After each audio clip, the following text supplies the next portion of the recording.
arrepentíos, porque el reino de los cielos se ha acercado. Y de ahí tú lo vas a ver en los evangelios, en Mateo, en Marcos, en Lucas y en Juan.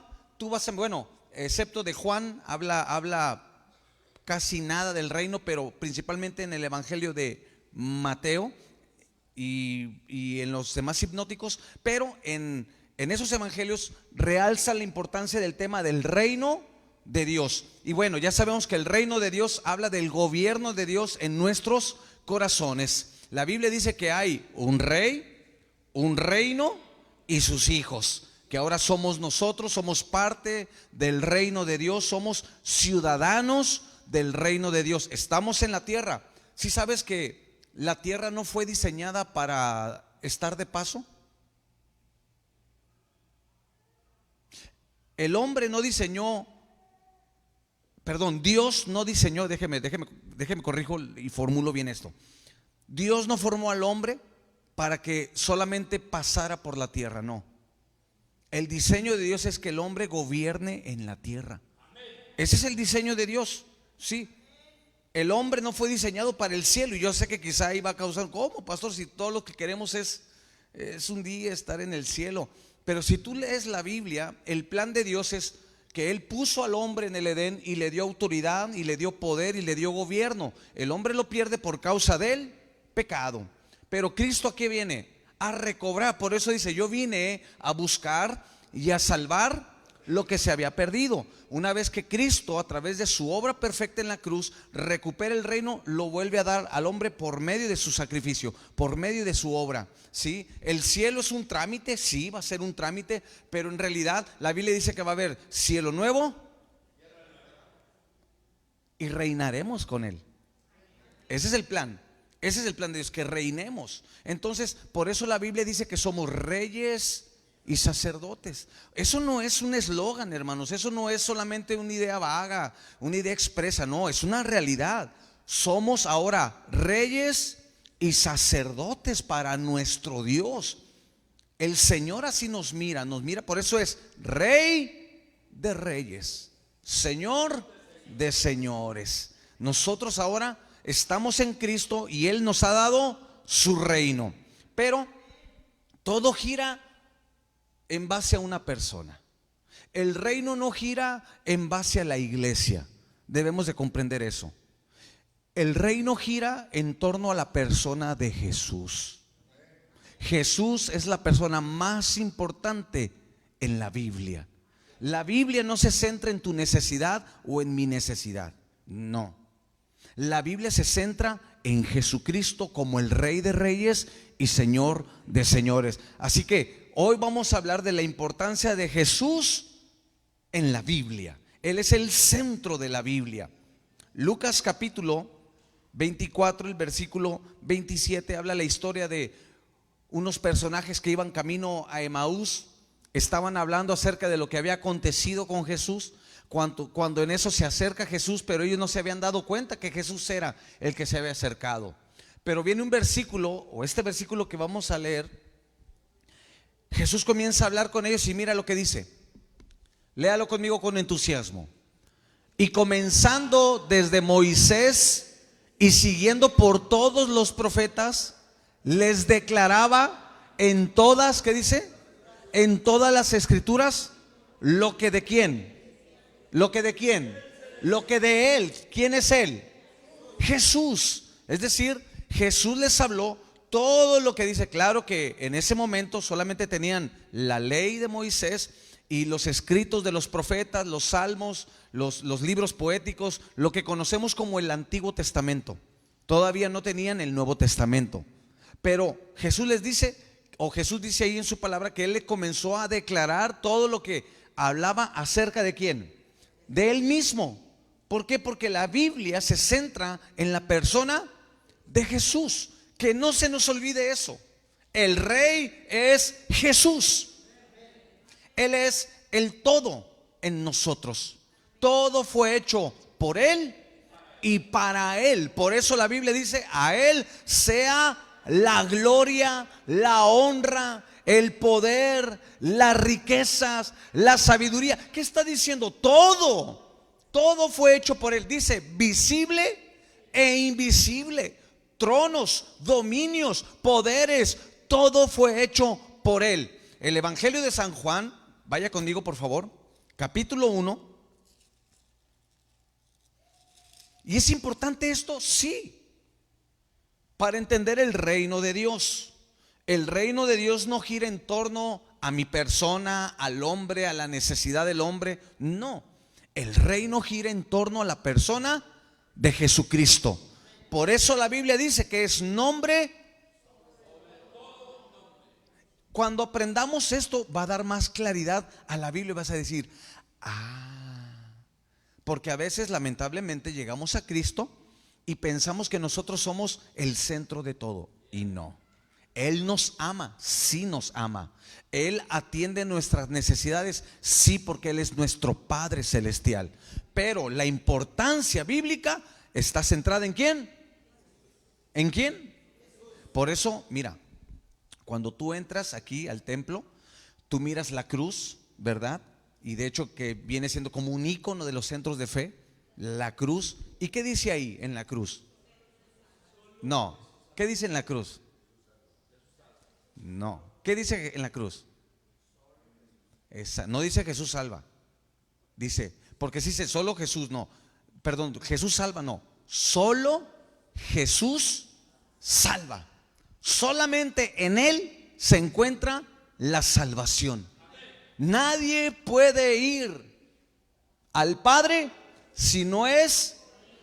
Nosotros no vamos al Padre por medio de la religión. Nosotros no vamos al Padre por medio de el centro de fe o por medio de un pastor. No, Jesús fue claro. Nadie puede ir al Padre si no es por medio de Jesucristo.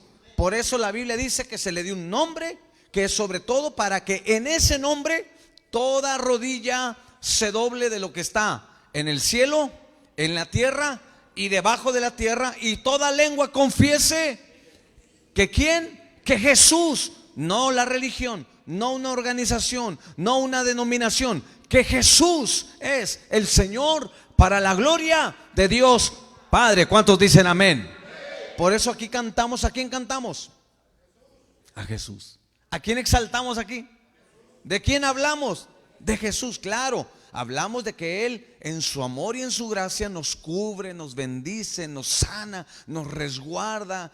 Él nos ama con amor eterno. Pero no nos salimos de ahí, es Jesús. Toda la gloria es para Jesús. Amén. Así que mira lo que dice aquí, Juan capítulo 1, versículo 3. Y ahorita te voy a leer aquí algunas cosas que encontré muy interesantes en internet. Solamente como información, claro. Léalo conmigo. ¿Qué dice? Todas las cosas, ¿por quién fueron hechas? Por Jesús, porque Él es el Verbo, Él es Dios. Para nosotros Jesús, ya lo vimos la semana pasada, para nosotros Jesús no es un pensador más. Para nosotros Jesús, hermanos, no es un motivador. Para nosotros Jesús no fue un hombre solamente revolucionario, no. Para nosotros Jesús es Dios. Jesús o Dios se hizo hombre y habitó entre nosotros, y vimos su gloria.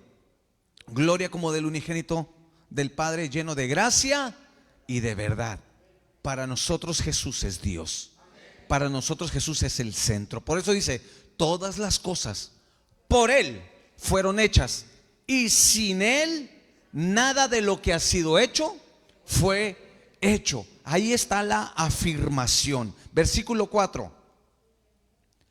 En Él estaba la vida, y la vida era la luz de los hombres. ¿En quién estaba la vida? ¿O en quién está la vida? En Jesús. Por eso si tú ves la Biblia, dice, yo soy la resurrección. Si sabes que en el paso de la historia han transitado buenos hombres con buenos ideales. Sí, en serio, hombres que han aportado a la humanidad. ¿Sí sabes eso? Pero ninguno se ha atrevido a decir lo que Jesús dijo. Él es el único que ha dicho, yo soy el camino, yo soy la verdad y yo soy la vida. Yo soy la resurrección. El que cree en mí, como dice la Escritura, aunque esté muerto, vivirá. Solamente Jesús se atrevió a decir eso. De hecho, los hombres que han transitado a través de la historia han aportado a la humanidad buenas ideas, ideas que han cambiado el rumbo de la historia aún, pero sabes, han muerto y ahí han quedado. En cambio, Jesús es el único que se levantó de entre los muertos. Y esto, hermanos, claro que para la mente del siglo XXI es difícil. ¿Sí sabías eso? En los primeros siglos de la iglesia no era complicado. De hecho, si tú te oponías o si tú contradecías la divinidad de Jesús, te metías en serios problemas. Hoy en día no es así. Por eso tú miras videos donde contradicen y Jesús fue un hombre y se burlan. ¿Por qué? Porque la mentalidad del hombre ha cambiado mucho. Pero eso es parte también del plan del enemigo. ¿Para qué? Para distanciar al hombre de Dios. Por eso debemos de afirmar nuestra fe y estar convencidos de que hemos creído. Porque aún puede haber muchos sentados en la iglesia, pero todavía dudando acá. ¿Y será verdad todo lo que dice la Biblia? Porque para una mentalidad del siglo XXI, hermanos, hablando de ciencia y hablando de la modernidad que vivimos, hermanos, ya muchos dudan de su fe. Para mí, hermanos, Jesús es la verdad. No es algo de verdad, Jesús es la verdad. Así que, ¿qué dice? En Él está la vida. Por eso Jesús lo dice en Juan capítulo 10: y yo vine para que tengan vida, y vida abundante. Por eso cuando tú vas a la Biblia, principalmente en las cartas de Pablo, Pablo dice: y ahora en Cristo. ¿Cómo dice Pablo? No dice ahora en el cristianismo, porque comúnmente así decimos nosotros. Ahora que estoy en la iglesia, ahora que estoy en el cristianismo. No, Pablo tenía su forma de pensar muy clara y le decía: no, nuestro cambio es ahora en Cristo. Efesios, ve conmigo Efesios. Efesios capítulo 2. A mí me gusta mucho la epístola a los Efesios. Muy rica, hermano, para conocer a Jesús. Fíjate, versículo 1. Capítulo 2, versículo 1. Léalo conmigo. Y Él, ¿quién es Él? ¿Por qué Él? Porque toda la Biblia se centra. Fíjate, Jesús es tan importante que Él cambió aún la historia, porque se dice antes de Cristo, después de Cristo. Imagínate, no se dice antes de Marco Aurelio, no se dice de algún emperador o de algún pensador, no, se dice antes de Cristo, después de, y así se quedó. Imagínate qué tan importante es Jesús. Así que dice: y Él, hablando de Jesús, nos dio vida a nosotros cuando estábamos muertos en delitos y pecados. Versículo 2: en los cuales anduvimos en otro tiempo siguiendo la corriente de este mundo, conforme al príncipe de la potestad del aire, el espíritu que ahora opera en los hijos de desobediencia. Vámonos hasta el versículo 6. Y juntamente ¿con quién? Con Él. ¿Por qué? Porque es la persona más importante. Nuestra vida se centra en Jesús. Dice: y juntamente con Él nos resucitó y asimismo nos hizo sentar en los lugares. ¿Con quién? Con Cristo Jesús. Tu vida debe de estar cimentada en el Rey, que es Jesucristo, y de ahí no nos movemos. Es nuestro fundamento. ¿Cuántos dicen amén? Mira, versículo 12.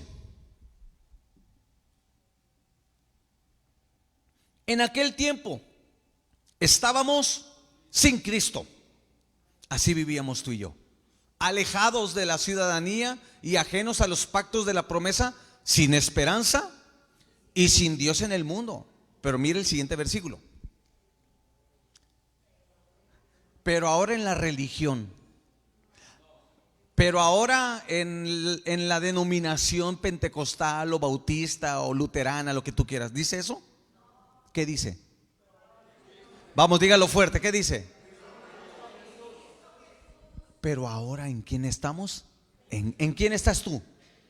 ¿Por qué? Porque toda la Biblia, por eso leímos en Lucas 24 que Jesús les declaró desde Moisés hasta los profetas todo lo que dice acerca de quién, de Jesús.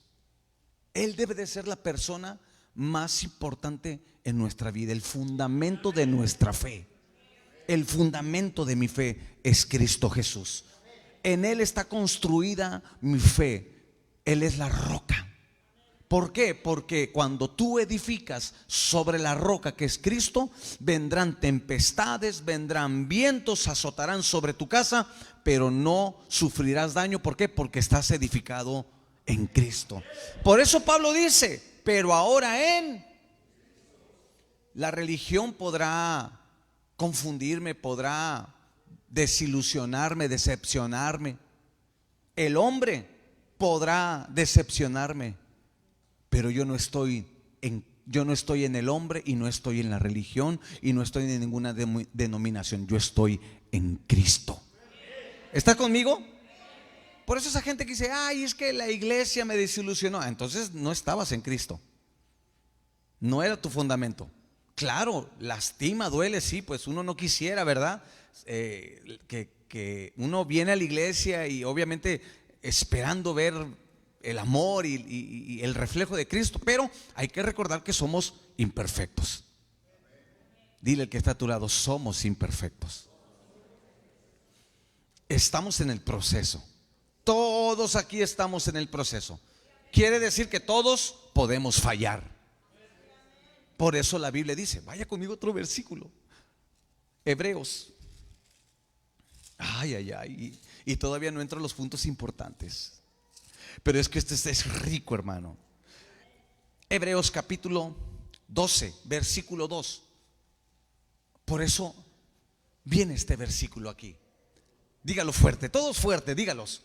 Puestos los ojos en el pastor, puestos los ojos en el líder de casa de fe, puestos los ojos en la organización. No, ¿por qué? Porque todo eso, claro, falla, tienen errores, me van a decepcionar. Por eso es clara la Biblia. ¿Dónde debe de estar puesta nuestra mirada? ¿En quién? Que claro, o sea, yo no vengo a la iglesia esperando a que me desilusionen. Claro, lo claro es, yo quiero en la iglesia ver el reflejo de Cristo en la comunidad cristiana. ¿Estás de acuerdo en eso? Pero entiendo, todos somos vasos de barro. Todos fallamos. Todos estamos lidiando con la imperfección de la carne. Luchamos con el pecado todavía. ¿O aquí hay alguien perfecto? Levante la mano quienes ya es perfecto. Entonces en ese punto estamos de acuerdo. Diga conmigo, sí, pastor. Estamos de acuerdo en eso. Todos aquí fallamos. Pero el que no falla es Jesús. Por eso dice el apóstol, puestos los ojos en Jesús, porque Él es el autor y el consumador de la fe. Hasta ahí. ¿Ves cómo la Biblia se centra en la persona de Jesús? Fíjate, solamente déjame leerte. Aquí encontré una información que me llamó la atención en cuanto a la persona de Jesús a través de la historia. Espero y de verdad no aburrirte o que te vayas a dormir con esta información. Abre bien los ojos. Pero es que esto es importante, fíjate.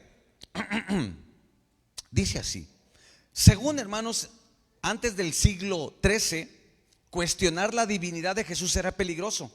Pero con la Ilustración los pensadores empezaron a separar al Jesús de la fe, es decir, el que hace los milagros, del Jesús histórico, el hombre de carne y hueso. Y aquí viene un ejemplo. Thomas Jefferson, el tercer presidente de Estados Unidos, escucha lo que hacía.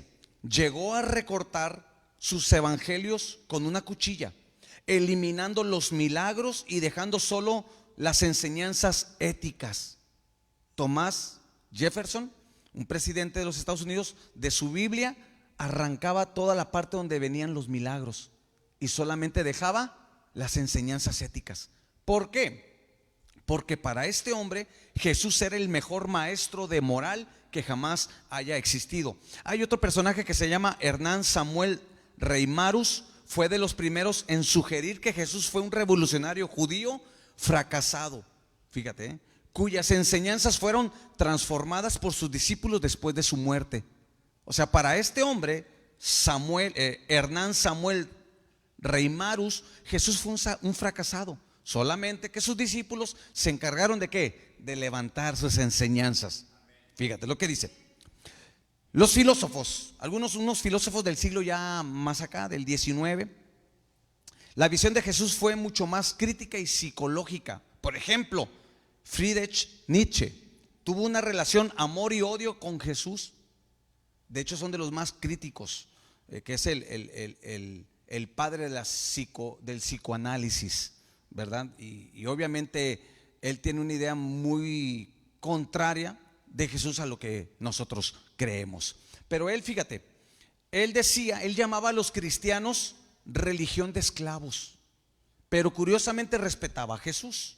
En su libro El Anticristo afirma que en realidad solo hubo un cristiano y ese murió en la cruz. Veía a Jesús como un espíritu libre, pero creía que la iglesia corrompió su mensaje. Hay otro personaje llamado Karl Marx.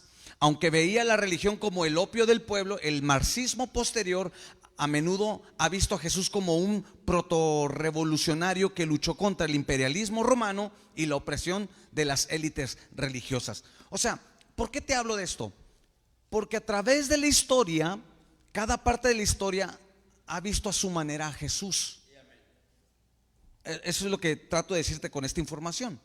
A través de la historia se han levantado hombres de mucha influencia que hasta ahorita han afectado la forma de pensar, sí, y hacen ver a Jesús como un simple hombre. Y no, hermanos, para nosotros Jesús no puede ser un simple hombre. Para nosotros Jesús no es un simple profeta. Para nosotros Jesús no es un simple pensador. Para nosotros Jesús es el Hijo de Dios. Pero conforme va pasando, tanto en el siglo XX, ahora en el siglo XXI, hermanos, pues se corre más riesgo. La forma de pensar está cambiando. Y tú te has dado cuenta ahora lo que anda de moda, ¿cómo se le llaman? Los Terian, y que despertó mucha polémica. Y que, sí sabes, sí lo has visto en las redes sociales, ¿verdad? Que anda de moda y que ellos se perciben como animales y todo eso. De hecho, hoy leí la noticia que aquí en Nuevo León ya se presentó una propuesta para que puedan legalizar su forma de pensar y todo eso, ¿verdad? Pero bueno, son cuestiones del hombre, ¿verdad? Nosotros sabemos qué significa eso, ¿no? Dios hizo al hombre a su imagen y a su semejanza, así de sencillo, ¿verdad? Pero ¿sí ves cómo va cambiando todo eso? Imagínate, ponte a pensar de aquí, es que pensar ya no te puedo decir, de aquí a 100 años, no, hermano. De aquí a 10 años, de aquí a 10 años, ¿cómo crees que piense el mundo en cuanto a las cosas de Dios? ¿Cómo crees? Imagínate. Porque tu pensamiento de Jesús no va a quedar contigo. Pensamos un poquito.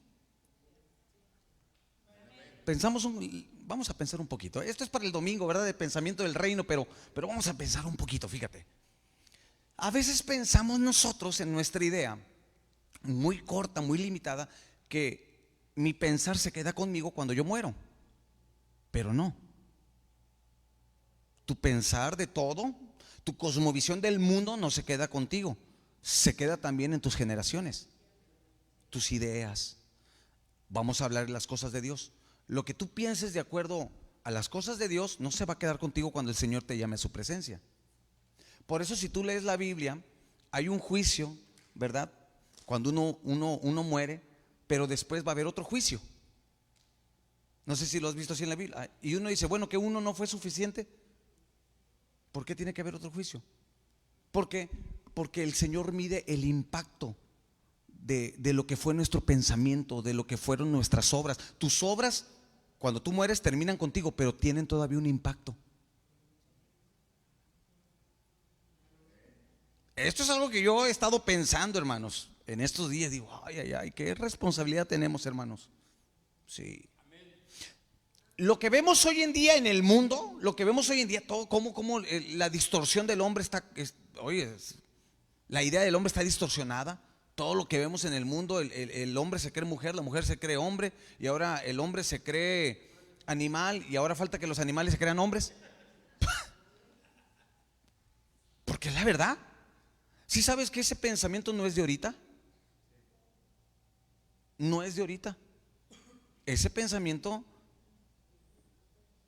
ya se vino formulando y se fue pasando y se fue adoctrinando y se fue poniendo en el corazón. Por ejemplo, yo te mencioné algunos hombres, algunos pensadores del siglo XIII, del siglo XIX, que ahorita el siglo XXI están afectando. Por eso lo que tú pienses de Dios, lo que tú pienses de la Biblia, no se va a quedar contigo.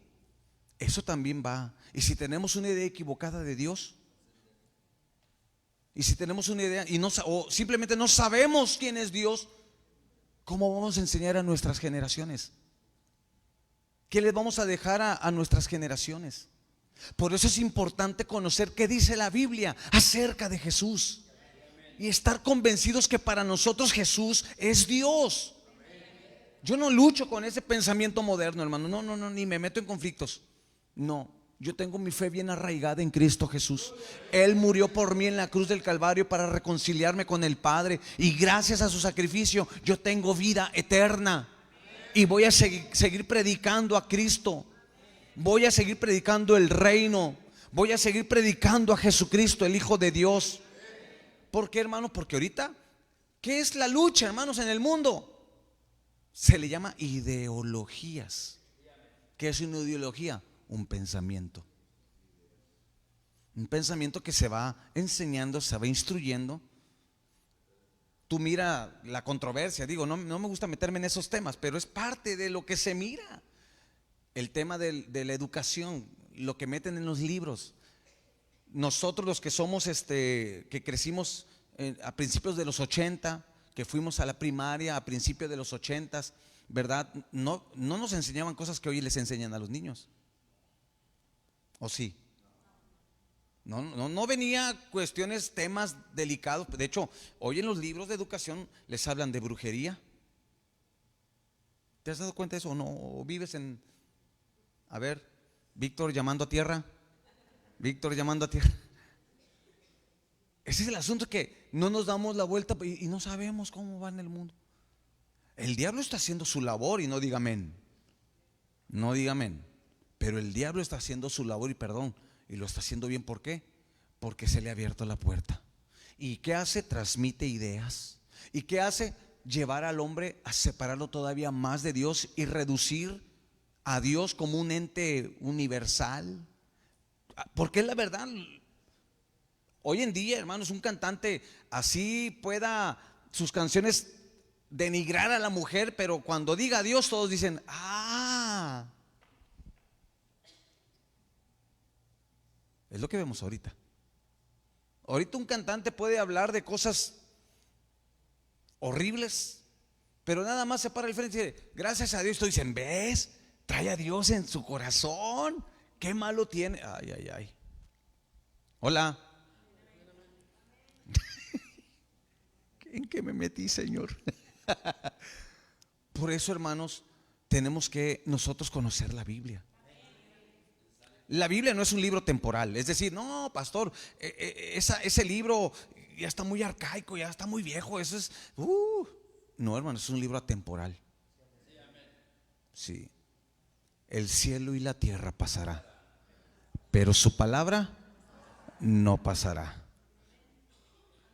Y tenemos que conocer al Cristo de poder, al Cristo de gloria, porque Él es el Rey. Ya vimos que Él es el centro. Yo no puedo sacar a Cristo de la historia, de la vida, de mi vida. No, Él está en todo. Él es todo. Jesús. Entonces, ¿te das cuenta por qué? Entonces, imagínate a 10 años, ¿cómo van a pensar? ¿Cómo van a pensar los jovencitos ¿cómo van a pensar? Y el diablo a eso los lleva, a eso los está orillando. Entonces cuando les expongas las escrituras, cuando les expongas la verdad de Dios, ¿qué crees que van a hacer? Lo que sucedió en Romanos capítulo 2, ahí lo menciona. Cambiaron la verdad de Dios por la mentira. Así dice Romanos capítulo 2. Y en vez de adorar al Creador, adoraron a la creación. Se inclinaron a lo creado y no al Creador. ¿Y Dios qué hizo? ¿Qué dice la Biblia? Romanos capítulo 2. Los entregó a sus pasiones en una mente reprobada. Por eso, hermanos, tenemos que arraigar nuestra fe en la palabra de Dios. Sí, hermanos, en la palabra es nuestro. Dile al que está a tu lado, es nuestro fundamento. Y como dice Pedro, presentar defensa del evangelio. No discutir, no andar peleando, presentar defensa de nuestra fe. ¿Por qué crees que Jesús es Dios? Porque la Biblia lo dice y porque la historia también lo dice. Porque este libro no quedó en un libro de historia y de algo muy bonito. No, hermanos, historiadores no cristianos dejaron manuscritos acerca de Jesús. ¿Sabías eso? Sócrates no escribió nada. Esto es lo sorprendente. Sócrates no escribió nada, que es uno de los padres del pensamiento, de la filosofía. Él no escribió nada. Todo se fue llevando de acuerdo a los testimonios. Hay pocos, ¿no? O sea, se cree que son pocos los escritos de hombres que dejaron de él. En cambio de Jesús, hermanos, de Jesús hay muchos escritos que validan en la historia la verdad de nuestro Dios. ¿Estás conmigo? O sea, no creemos una fantasía, hermanos. Esto que tenemos acá no es un libro de fantasía, es una verdad, hermanos. Este libro ha cambiado a muchas personas. Me ha cambiado a mí este libro. Levanta tu Biblia y di: este libro a mí me ha cambiado. Vamos, levanta. Y si no trae Biblia, dígale: órale, tráete una. No te creas. Este libro nos ha cambiado. Porque este libro, hermanos, no más que unas hojas de papel, hermanos, en este libro se encuentra el corazón de Dios, el pensamiento de Dios. La verdad que nos hace libres. Y conocerás la verdad, y la verdad nos hará libre. Por eso, hermanos, para nosotros Jesús es el centro de todo. Mira, Génesis 3:15. Anota por favor. Jesús es prometido en el Génesis.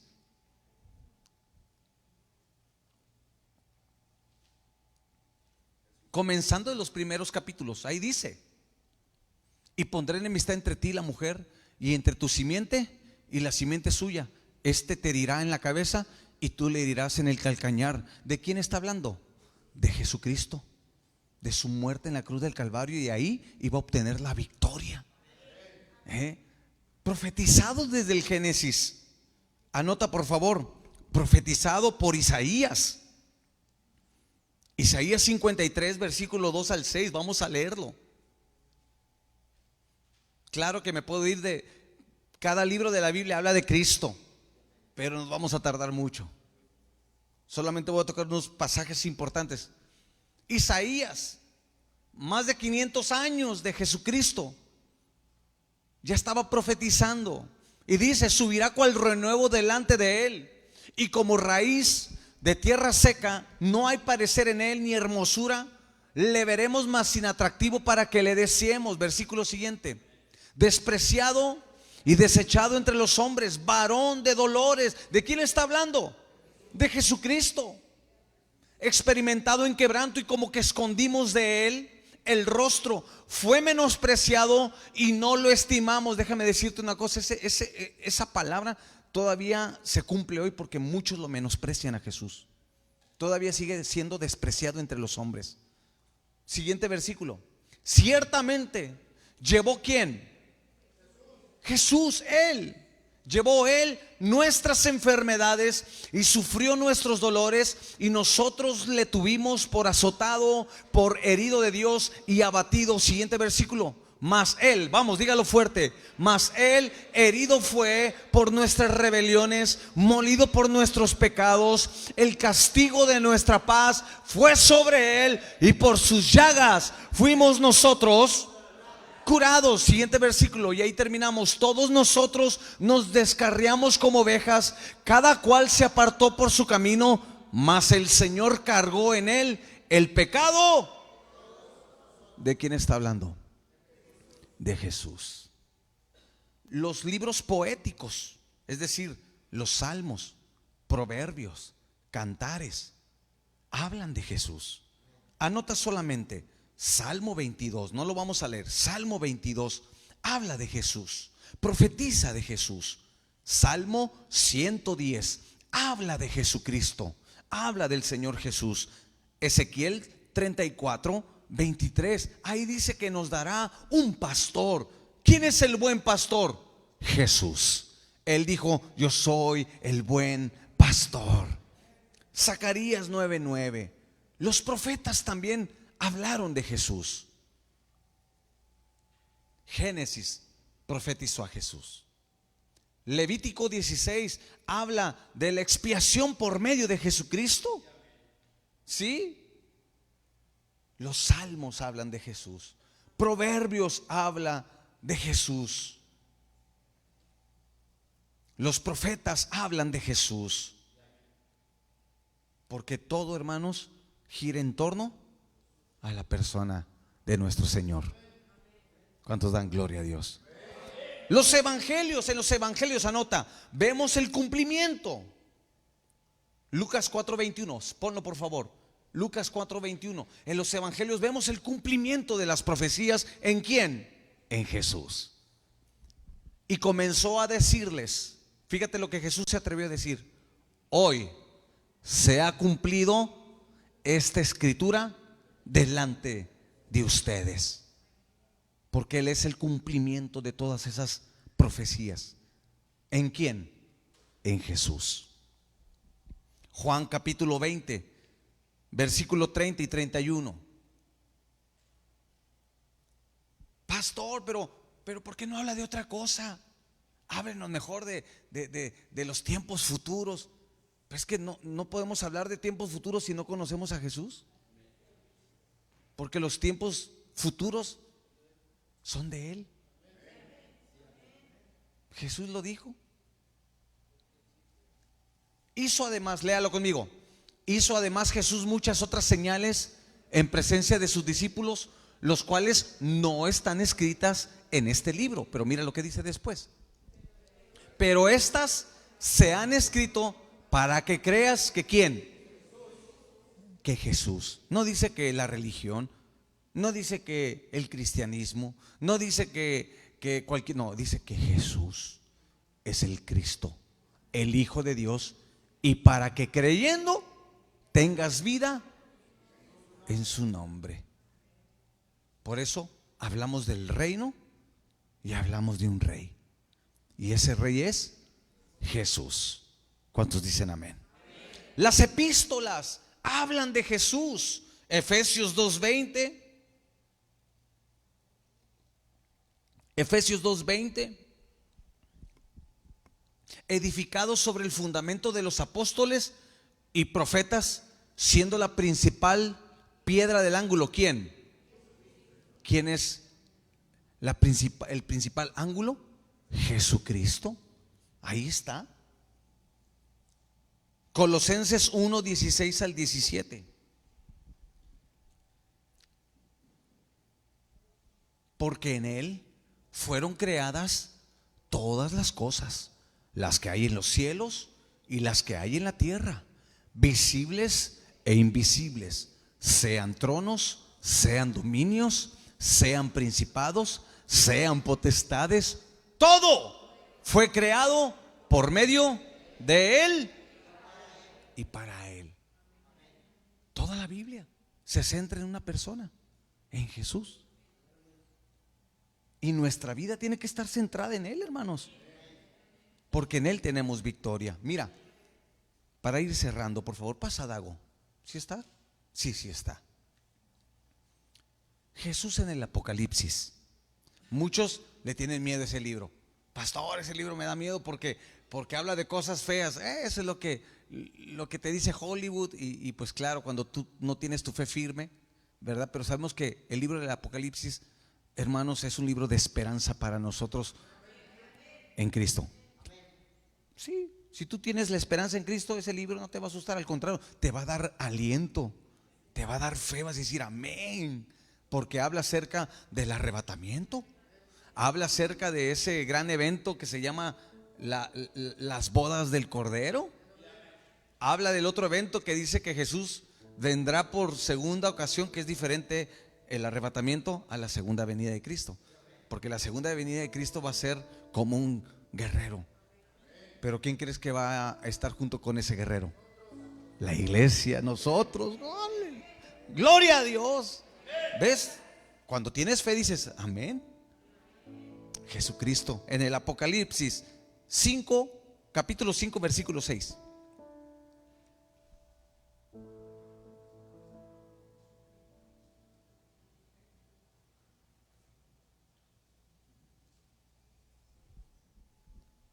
Léalo conmigo, por favor. Y miré y vi que en medio del trono y de los cuatro, cinco, 6. No, ese no es, perdón, me equivoqué. Vamos a leer Apocalipsis 19, 16, perdón. ¿Ve que somos imperfectos? dígale al que está solo, también se equivoca él. Y mucho, dígale, mucho. Y en su vestidura, lea por favor. Y en su vestidura y en su muslo tiene escrito este nombre. ¿De quién está hablando? De Jesús. Y Apocalipsis dice que Él es el Rey de Reyes y Señor de Señores. Hermanos, Apocalipsis 22, versículo 12 y versículo 13. Porque estamos hablando de Jesús como el centro de la Biblia y de nuestra vida. Y sabes, ese mismo Jesús es el que estamos esperando. Es el que nos dijo: he aquí, yo vengo pronto, y mi galardón conmigo. ¿Para qué? Para recompensar a cada uno. ¿De quién es esa promesa? De Jesús. Por eso la iglesia predica a Jesús y la iglesia espera a Jesús, porque su promesa dijo: yo vengo pronto. Por eso debemos de estar en Cristo. La otra vez dijo una persona: ay, pues qué aburrido todo en base a Jesús, y todo Jesús, pues ni modo. Yo sí le dije: ¿qué te puedo decir? No puedo decirte otra cosa más que lo que es. Sí, todo gira en torno a Jesús. Él es el centro de la escritura, de la historia, de la vida, de nuestra vida. Por eso Jesús dijo: separados de mí, nada puedes hacer. Lo que menos debemos de hacer es quitar a Jesús de nuestra vida. No, Él tiene que estar en todo, hermano.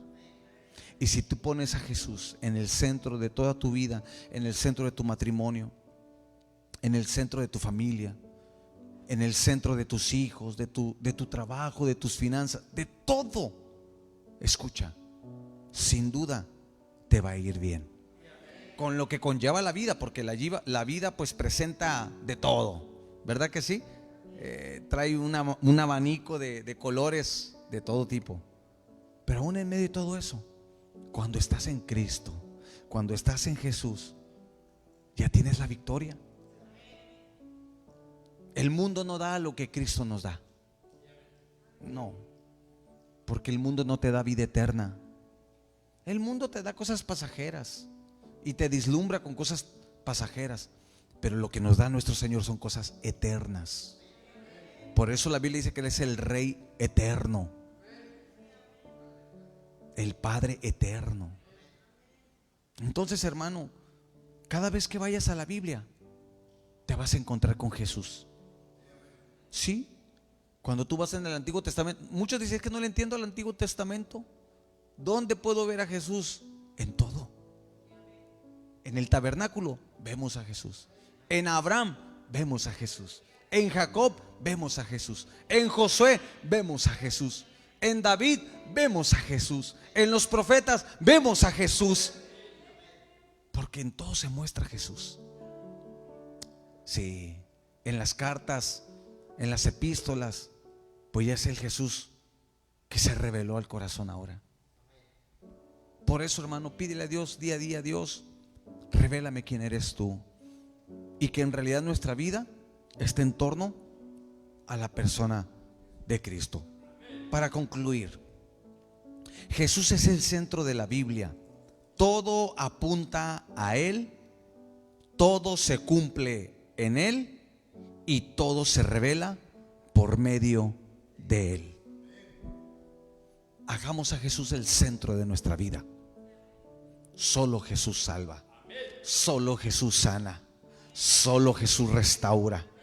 Por eso Jesús dijo: y todo lo que pidas en el nombre de Jesús os será hecho.